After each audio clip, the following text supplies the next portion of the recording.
This is the Fifth Estate coming to you from the Fort Hall School of Government in Nairobi, Kenya, and Professor Mutahi Ngunyi. This Sunday, we will send a letter to President William Ruto, and we will tell him why he has made the country moody, pessimistic, and grumpy. Dear President Ruto, we will shoot straight, and we will speak truth to your office because we are anxious. For the last 60 years, this country was running just fine. And then you took office. Now we do not recognize Kenya anymore. We are nauseated, moody, and in a constant state of vomiting. What did you do to us? And why? Mr. President, sir, Kenya is a body politique that has a heartbeat and feelings. And we feel like you have planted a parasite in our system, a parasite that is eating us away. And when we visited the doctor at the National Treasury, he confirmed that yes, we have a parasite in the system. It does not look like high taxes, police abductions, and other stories.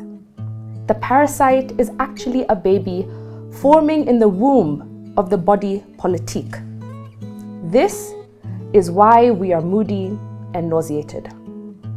Mr. President, sir, did you know that the body of a pregnant woman identifies a baby in its womb as a parasite, and that at any available opportunity, the body of the loving mother tries to kill the baby growing inside of her, thinking that it is a parasite? Fact. So what is our point here, sir? You cannot control the body of a mother called Kenya. But when the baby you inserted into her is finally born, you will not be able to separate the two. The moody woman will thank you. Mr. President, sir, the moody mother called Kenya wants to kill your baby. Not because we are bad people, but because we do not understand you. Some Kenyans believe that you invented the finance bill. Why did you do this to us? And where did you get the idea of a finance bill from? Why can't you do things the way we have done them for the last 60 years? Jomo Kenyatta funded the economy from somewhere, not sure where, and Mzee Kibaki funded the country using the Central Bank of Kenya. As for Mzee Moi, some Kenyans believe he was illiterate. He had no finance bill, and he still ran the economy just fine. Why are you trying to fix things that are not broken?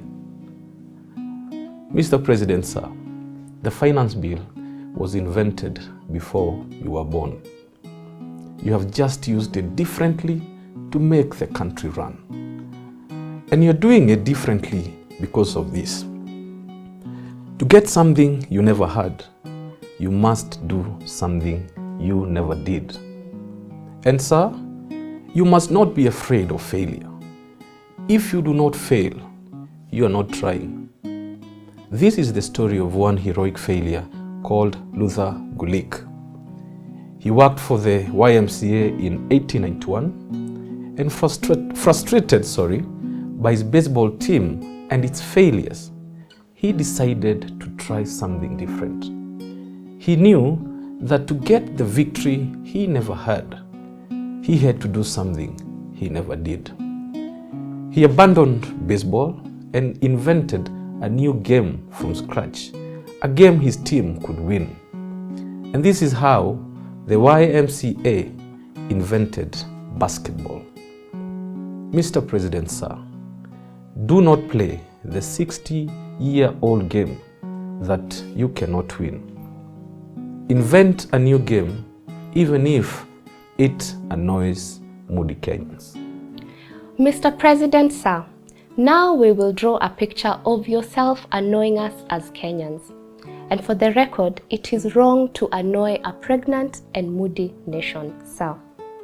But nothing describes you better than a story about Pope Julius II and Michelangelo, the great artist of all times. One day, Pope Julius II was taking a walk around Rome. Then he saw this celebrated artist called Michelangelo. The artist looked like President Ruto, and he had not taken a shower for 1 year. He smelt of sweat, bad breath, and sundry. He had been working hard on a sculpture, shaping it from a block of marble. Then the Pope stopped and asked Michelangelo, "Sir, why are you working so hard on that marble? Why are you so passionate that you cannot even take a break to shower?" Then Michelangelo answered, "Your Grace, can't you see there is an angel imprisoned in this block of marble I am chopping? I am working as hard as I can to free him." What the good Pope saw was a huge block of stone and a dirty man who had not showered for 1 year. He never saw the angel that Michelangelo was about to create out of this stone. Mr. President, sir, you have not showered for 2 years. Day and night you have been chopping at a stone called Kenya to free the angel within. But like the Pope, what moody Kenyans are seeing is a dirty, sweaty president. To be honest, sir, your popularity with moody Kenyans is at ground zero. But remember this, it is good to be down. When you are down, you see the ground, and the ground is where all things are built from. Mr. President, sir, now you know what Kenyans are feeling, and that the moody woman called Kenya is pregnant, and that is why she's grumpy and vomiting in churches through Kikuyu bishops and pastors. But that said, sir, you must not turn to the right or to the left. If Moses had listened to the people, the children of Israel would still be in bondage today. What the people feel has absolutely nothing to do with where we are going as a nation. If the YMCA director similarly had listened to the baseball players who had never won a game, he would never have invented basketball, a game that has made YMCA famous the world over. Similarly, if Moi had listened to the feelings of Kenyans, M-Pesa would still be a small department in a one-desk room at Telcom House. It was a money transfer department operating from a single desk. This is a fact. Then Safaricom bought it and turned it around. Because of M-Pesa, Safaricom is now the largest company in East and Central Africa. Dear President Ruto, I am known to speak my truth in an awkward way. And my point here is this: Ruto must do what Ruto must do. And he must do it for the people despite the people. And what is more, I'm happy that Uhuru Kenyatta betrayed you. Now you are your own man. You owe the presidency to no one except your own purpose and calling. No one can claim that they gave it to you. Similarly, I'm also delighted that the Kikuyus have abandoned you. It's not a tragedy. When you succeed, they will not claim that they were part of the victory that you will have. After all, Arab Moi ruled Kenya for 24 years without Kikuyus. You have not worked for the last 2 years. Now you're free to fulfill your calling and purpose. That was the purpose of our letter today.